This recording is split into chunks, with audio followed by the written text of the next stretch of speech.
वाकई में ये बिजनेस है क्या?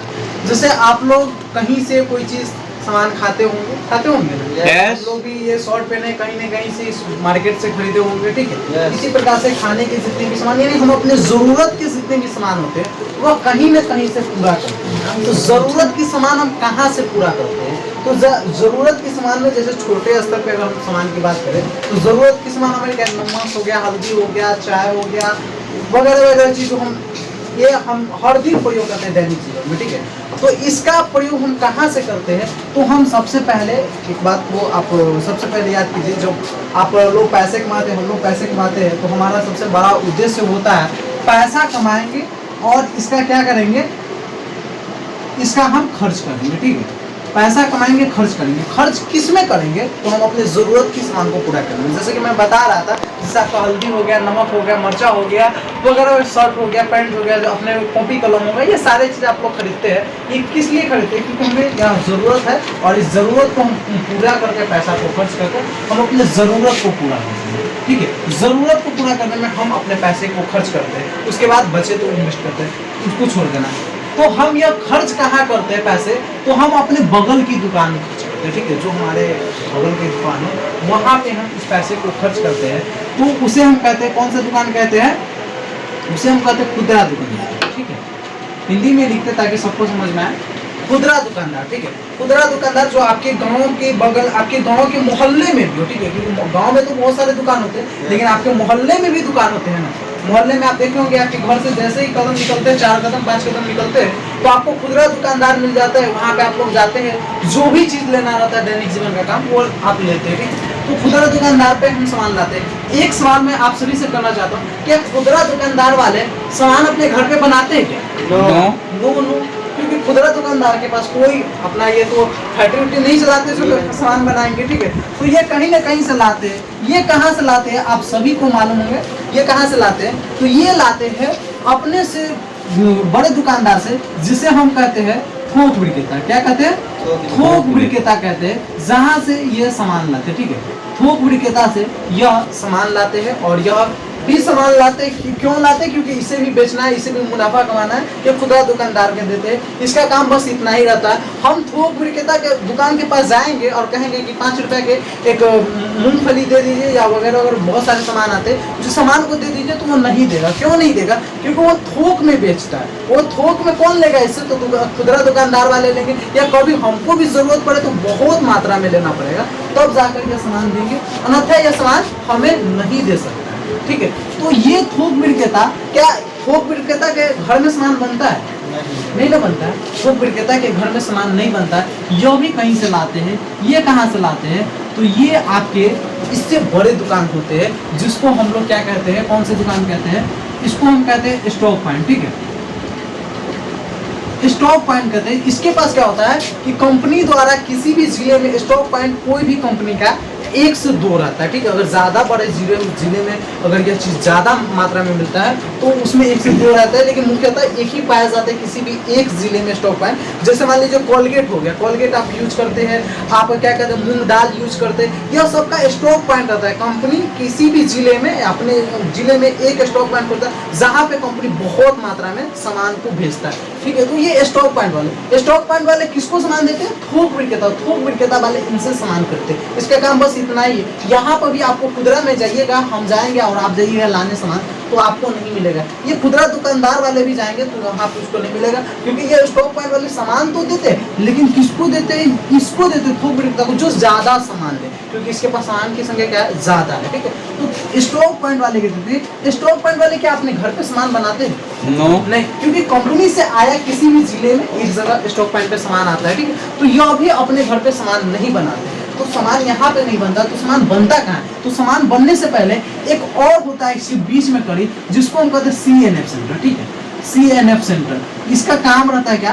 कंपनी से सामान लेना, ठीक है? कंपनी कोई भी सामान को कौन बनाता है? तो कंपनी बनाता है। आइए समझ सकते हैं। तो कोई भी व्यक्ति क्या करते हैं कि CNF का काम क्या रहता है कि स्टॉक पॉइंट वाले से सामान लेना, ठीक है? और इसको क्या करना है, यानी कंपनी से सामान लेना CNF का काम रहता है। और इसको फॉरवर्ड कर देना, इसको फॉरवर्ड कर देना। यानी सीएनए के पास कोई भी कहते हैं ना बड़े फैक्ट्री खोलना या बड़े बड़े जगह पे सामान को रखना, इसका इतना काम नहीं रहता। इसका काम सिर्फ क्या रहता है कि कंपनी से बात करेंगे, सामान को लेंगे या और क्या करेंगे, आगे सीधे फॉरवर्ड कर देंगे किसके पास, तो स्टॉक पॉइंट पर, यानी किसी जिला के पास।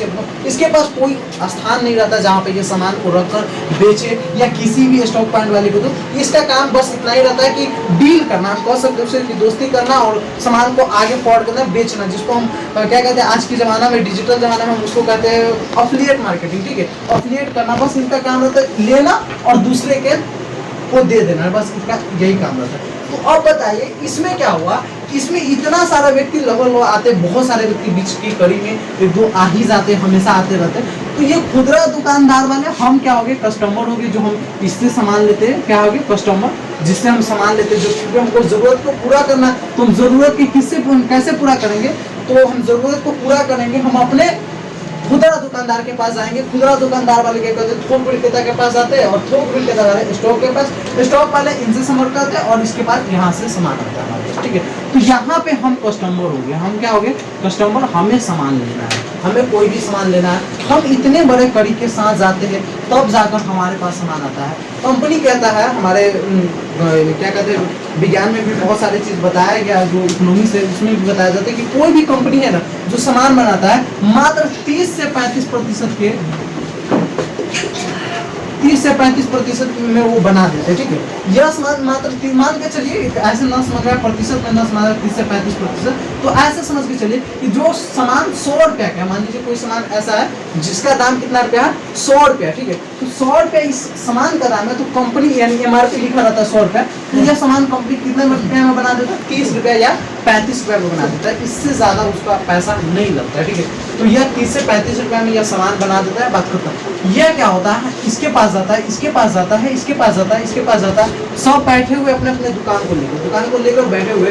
तो क्या कोई भी बैठते हैं दुकान को लेकर, व्यापार का काम ही, व्यापार का उद्देश्य रहता है मुनाफा कमाना। कोई भी व्यापारी करते हैं, छोटे से छोटे व्यापारी, आप करिए, हम करिए, कोई भी करेंगे, उसका उद्देश्य एक ही रहता है कि हमें मुनाफा मिले। बिना मुनाफे के कोई काम करने के लिए यहाँ पे नहीं आया। ठीक है, हम लोग भी यहाँ पे बैठे हुए, कुछ ना कुछ हमारा उद्देश्य होता है, तो इन लोगों का भी उद्देश्य होता है, ये लोग क्या है, मुनाफा कमाते हैं। ठीक है, अब देखिए एक मान लीजिए एक सामान आता है, जिस सामान का नाम आप लोग बहुत ज़्यादा सुने होंगे, काफ़ी ज़्यादा सुनने को मौका मिलता होगा, बहुत सामान है। एक लक्स साबुन, ठीक है, लक्स साबुन हमारे क्या कहते हैं, हमारे बाजार में बहुत ज़्यादा ये साबुन इंडिया में चलता है, खास करके बिहार में लक्स साबुन काफ़ी ज़्यादा यह साबुन चलता है। यह साबुन है या खाने वाला कोई मिठाई है, हमें कैसे पता चलेगा भाई, ये आता है तो हम समझ जाते हैं लक्स साबुन है, इसको पता कैसे चलता है। सबसे बड़ा सवाल यहाँ पे उठता है कि यह पता कैसे चलता है कि यह लक्स खाने वाला नहीं है, यह लगाने वाला सब। क्योंकि बहुत प्रकार के मिठाई आते हैं जो ऐसा ही मिठाई रहते हैं, जिस प्रकार का मिठाई हम लोग देखते हैं सूखा हुआ मिठाई, उसी प्रकार के यह भी रहते हैं पन्नी में बंद। लेकिन हमें कैसे मालूम चलता है कि ये नहाने वाला है, तो इसके लिए एक बहुत विशेष रूप से कंपनी कहता है, सीएनए और इनके बीच एक डील होता है कि आप अपने सामान का प्रचार कीजिएगा, लोग जानेंगे आपके सामान कि ये खाने वाले हैं, ये लगाने वाले, या ये इस सामान को इस चीज़ में प्रयोग करते हैं, तब न जाकर हम उसका उपयोग करेंगे। तो कंपनी कहता है बात तो ठीक है, तो बात ठीक है, तो ये कहता है कि ठीक है प्रचार हम करवा देंगे। अब क्या होता है, बीच में एक होता है प्रचारक, ठीक है, इसको हम जिसको ऐड कहते हैं, ऐड। ठीक है, यहाँ से क्या होता है, हम प्रचार करवाते हैं, और प्रचार करवाकर कंपनी प्रचार करवाते हैं। और कंपनी क्यों प्रचार करवाते हैं, क्योंकि उनको क्या करना है, सामान को आगे बेचना है। क्योंकि मान लीजिए ये ले भी लेंगे लोग, यहाँ पे हम जो कस्टमर है हमको मालूम ही नहीं है लक्स साबुन लगाने वाला या खाने वाला है, ये क्या चीज़ करने वाला है, हमें पता ही नहीं, तो इसका क्यों उपयोग करेंगे। तो यहाँ पे कंपनी और सीएनए के बीच डील होकर कंपनी अपने सामान को क्या करता है, प्रचार करवाते हैं। प्रचार इसलिए करवाते हैं ताकि उसका सामान बिके, इसलिए वो क्या करते हैं, प्रचार करवाते हैं। तो इनका काम है 30 से 35% के मार्जिन में सामान को बना देना। यानी किसी भी सामान के MRP पर समझने में सबसे आसान होगा, MRP पर समझिए कि कोई सामान मान लीजिए 100 रुपये का, तो कंपनी कितने का मात्र बना दे रहा है, 30 रुपये से 35 रुपये में बना दे रहा है, इससे ज़्यादा वो कंपनी का पैसा नहीं करता। ठीक है, लेकिन आप लोग बाजार में जाते होंगे तो एक अगर खास अपना दोस्त होगा ना, या आपका क्या कहते हैं किसी एकदम करीब रिलेशनशिप का किसी का दुकान होगा, आपके भाई का दुकान होगा, आपके चाचा का दुकान, अंकल का दुकान होगा, तो हो सकता है MRP पर ज्यादा से ज्यादा 1 से 2 रुपया छोड़ देंगे, इससे ज्यादा नहीं छोड़ेंगे।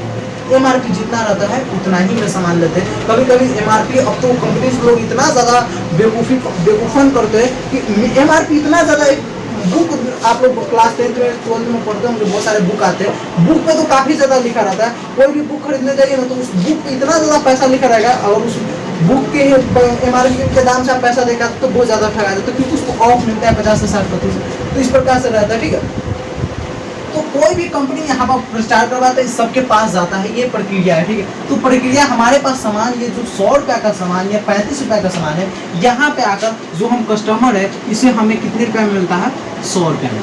कितने रुपया में मिलता है? 100 रुपया में। अब कहिए कि भैया ये जो 35 रुपया का सामान है या 30 रुपया का सामान है, मान लीजिए 35 रुपया का ही सामान है, तो ये 65 रुपया गया, आपके अंदर सवाल उठेगा?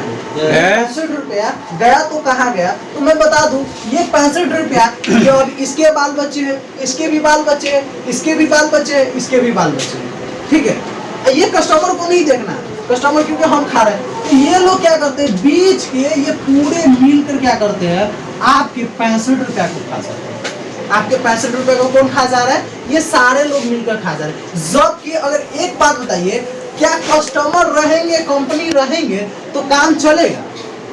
कस्टमर और कंपनी रहेंगे तो काम चलेगा? इस सबको हटा दे तो देखिए, अर्थशास्त्र में बताया, एक अमेरिका के अर्थशास्त्र थे जिन्होंने बताया था यह जो बिजनेस करने का तरीका है, यह WCM है। क्या है? WCM है, ठीक है। WCM है, रॉन्ग कॉन्सेप्ट मार्केटिंग है। कहने को तो ये बिजनेस करने का गलत तरीका, यानी हम जो बिजनेस करते हैं, ये बिजनेस करने का या खरीदारी करने का गलत तरीका। क्यों गलत तरीका है? क्योंकि इसमें क्या हो रहा है, हमारा पैसा, कस्टमर का पैसा, कितना पैसा चला जा रहा है? 65 रुपए पैसा चला जाता है। तो उन्होंने बताया था, शास्त्र ने बताया था कि यह जो खरीदारी करने का तरीका है, ये खरीदारी करने का तरीका गलत है, क्योंकि आपका कितना पैसा बर्बाद हो रहा है, तो 65 रुपया बर्बाद हो जा रहा है, या 65% कहिए बर्बाद हो जा रहा है। कौन ले रहा है? तो ये सारे पैसा आपका लूट ले रहा है। जबकि यह न भी रहेगा तो हमारा काम चलने वाला है। तो अब कैसे चलेगा? तो इन्होंने जो बताया भाई कि यह गलत तरीका है, तो उनसे कोई आप कहिएगा कि ये जो जिस रास्ते से जा रहा है सीतामढ़ी, यह रास्ता गलत है, कि इससे जाइएगा तो आप नेपाल में पहुंच जाइएगा, क्योंकि सीतामढ़ी के उत्तर में नेपाल है, ठीक है। तो आप बताना पड़ेगा कि नहीं, दक्षिण इलाके से जाइए तो ऐसे जाइएगा तो आप पहुंचिएगा उस इलाके में। तो कहा ठीक है। तो उनका भैया आप तो बता दी कि गलत तरीका है खरीदारी करने का, तो सही तरीका तो बता दीजिए। तो सही तरीका इन्होंने कहा कि ठीक है मैं बताता हूँ सही तरीका क्या है, कि कंपनी थोड़ा सा आगे बढ़ जाएगी, कस्टमर थोड़ा सा आएंगे, कि भाई कस्टमर को भी तो मुनाफा चाहिए, कस्टमर को भी मुनाफा चाहिए, कंपनी को भी चाहिए। तो दोनों आदमी आगे बढ़ेंगे और एक सेंटर खुलेगा जिसको PUC कहिए, ठीक है, पिकअप सेंटर कहिए, PUC कहिए, ठीक है। इस सेंटर को खोल देंगे, कंपनी सामान, कोई भी सामान होगा तो कहाँ को भेजेगा? PUC पे भेजेगा, और यहाँ से क्या करेंगे? कस्टमर उठाएंगे। तो यहाँ से उठाएंगे तो जो ये 65 रुपया था, ये 65 रुपया तो हमारा बच रहा है, 65 रुपया बच रहा है। तो आपका सवाल तो होगा कि सर 65 रुपया जो बच रहा है, ये 65 रुपया हमारा ये रुपया बच रहा है, तो ये पैसा आएगा हमारे पास कैसे?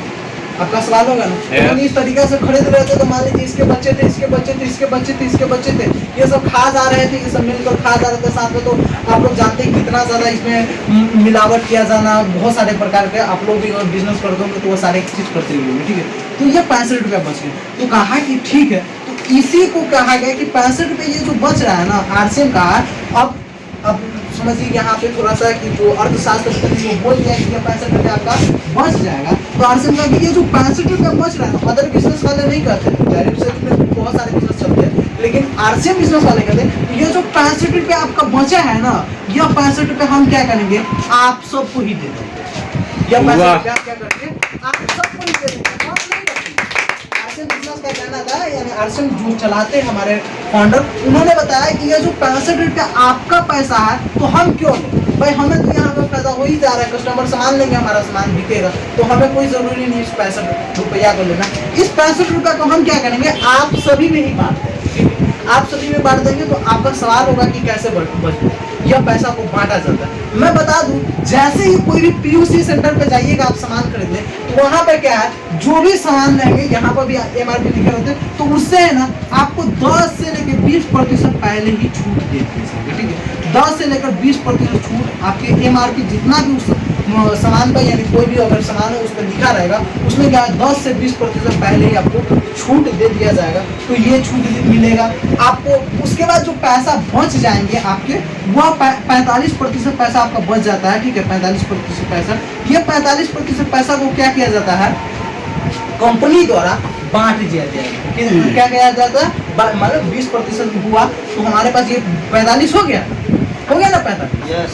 तो देखो ये 45% जो पैसा बचता है, इस पैसा को पहले तो हमें 20% छूट मिल गया, 10 से 20% कोई सामान पे 10 रहता है, इस प्रकार से 20% हमें पैसा मिल जाता है। लेकिन ये जो 65 रुपये, ये जो 45 रुपया बचा या 45% जो पैसा बचा, इसको क्या किया जाता है, एक सिस्टम के जरिए, ठीक है, जिसको हम RCM बिजनेस कहते हैं। कभी मौका मिले तो RCM बिजनेस की प्लान बताएंगे, तो उसमें आपको ये जो आपका ये मार्केटिंग प्लान है, तो मार्केट ये 45% जो पैसा है, ये क्या किया जाता है, हम लोगों में भी एक सिस्टम के जरिए बांट देते हैं। सिस्टम के जरिए बांटने के लिए अगर हमें यह 45% पैसा को लेना है, ये 45 रुपया को लेना है, तो हमें क्या करना पड़ता है, RCM बिजनेस को ज्वाइन करना पड़ता है। क्या करना पड़ता है, ज्वाइन करना पड़ता है। जैसे आपका अब बचपन में रहिए, किसी भी उम्र में रहते हैं, तो क्लास करने जाते हैं, जब तक आपका नाम न लिखाया रहेगा तब तक आपको सर्टिफिकेट देगा कोई भी स्कूल में नहीं देगा, ठीक है। तो इस स्कूल में भी है ना, हमें क्या करना पड़ता है, एडमिशन करवाना पड़ता है, और फ्री ऑफ कॉस्ट। बहुत सारे स्कूल होते हैं ना, सरकारी स्कूल में भी हमारे जो आनंद किशोर है बिहार के बोर्ड अध्यक्ष, वो भी पैसा बहुत ज्यादा ले रहे हैं, बहुत बढ़ा दिए पैसा हर एक चीज में, ठीक है। लेकिन यह एक ऐसा स्कूल है जहाँ पे हमें बहुत सारा फायदा होता है, फायदा तो बताने का मौका मिले बताएंगे, ठीक है। लेकिन इतना ज्यादा फायदा होता है, फिर भी क्या है, यहाँ पे फ्री में एडमिशन लेता है, फ्री में एडमिशन लेता है, तो एडमिशन में बहुत सारी चीज आप लोग देते हैं, बहुत सारी चीज देते हैं। इसी प्रकार से इसमें अगर एडमिशन लेना है तो आपको केवल एक फोटो देना पड़ता है, ठीक है, फोटो। उसके बाद आप पासबुक दे दीजिए, जहाँ पे आपको एडमिशन कीजिएगा तो पैसा मिलेगा, जिस प्रकार से आपको पैसा मिलता है अदर जगह पे। तो ये 45% जो पैसा आपका बच रहा है, वो पैसा आपके पासबुक में यानी आपके खाता में जाएंगे, ठीक है। और उसके बाद आपका जो नॉमिनी नेम होंगे उसका आधार कार्ड दे दीजिए, आप अपना आधार कार्ड दे दीजिए, दोनों का आधार कार्ड आपका लगेगा, ठीक है। उसके बाद बस यही 3 चीज आपका लगता है, तो ये 3 चीज आप दे दीजिएगा तो आपका क्या हो जाएगा, इसमें एडमिशन हो जाएगा। और इसमें एडमिशन करने के लिए एक चीज करना पड़ता है, जिसको कहते हैं कि आप अपने जरूरत के सामानों को पूरा करने के लिए, जो भी आपके जरूरत का सामान हो, हल्दी मिर्चा धनिया या शर्ट पैंट हो, जो भी चीज़ हो आपको खरीदना है जरूरत के सामानों को, उस सामान को आप खरीद लीजिए। मिनिमम आपको 2000 रुपये का पहले मतलब सामान खरीदना पड़ेगा, ठीक है। ये पहले मतलब 2000 रुपये का सामान खरीद दीजिएगा। इसका आप क्या बन जाइएगा, यानी ग्राहक बन जाए, डिस्ट्रीब्यूटर बन जाइएगा, जहाँ पे आप इन सारे ये 65% का भी फायदा उठा पाइएगा, साथ में 45% का भी फायदा उठा पाइएगा। और इसी बिजनेस को कहते हैं हम क्या, कौन सा बिजनेस कहते हैं, तो राइट कॉन्सेप्ट और मार्केटिंग कहते हैं, यानी RCM कहते हैं। यही रहा RCM का